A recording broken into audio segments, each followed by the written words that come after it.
Bubsy and Claws Encounters of the Third Kind, known as Bubsy for short, is a platform video game released by Accolade in the early 1990s. It is the first game in the Bubsy series of video games. The game's name is a play on words in reference to Close Encounters of the Third Kind, with the game revolving around Bubsy defending the planet's supply of yarn balls from alien invaders. The game received a sequel, Bubsy 2, in 1994. Gameplay. In the game, enemy aliens called Woolies intend to steal Earth's supply of yarn balls, and as Bubsy has the world's largest collection of yarn balls, he has the most at stake, and sets out to stop the Woolies and reclaim the yarn balls. The game plays as a 2D side-scrolling platformer. The player must maneuver Bubsy through the levels, jumping on enemy Woolies, while collecting stray yarn balls. The game consists of 16 levels, and Bubsy starts off with 9 lives. In general, the game's gameplay has been compared to the Sonic the Hedgehog games from the Sega Genesis era. Development.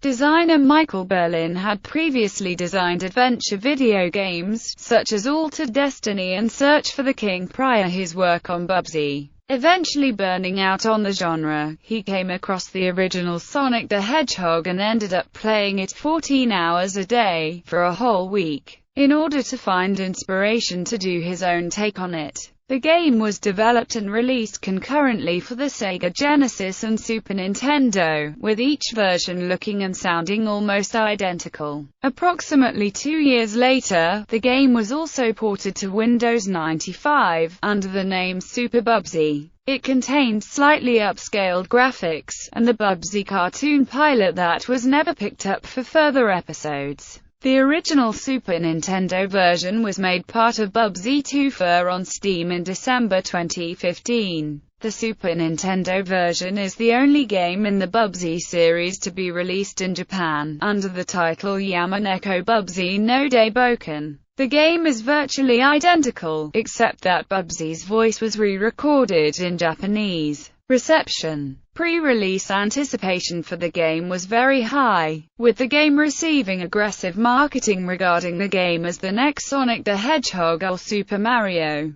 Bubsy himself even won Electronic Gaming Monthly's Most Hype for a Character of 1993. Electronic Gaming Monthly gave it an 8 out of 10, and Nintendo Power gave it a 72.5%. Bubsy won a Parents' Choice Award for being fun but non-violent. However, the game has received much more negative attention in years after its release. IGN called the game mediocre, calling it a pale Sonic imitator, and criticizing the game's floaty, imprecise physics and odd level design. Hardcore Gaming 101 echoed these sentiments, calling it a Sonic rip-off, and criticizing the game's physics, collision detection and overall level design. They said the levels seemed to lack structure and cohesion. As a result, stages that should be fun to explore are just monotonous because one part of the stage doesn't look any different from the other, and when they aren't tedious, they're confusing.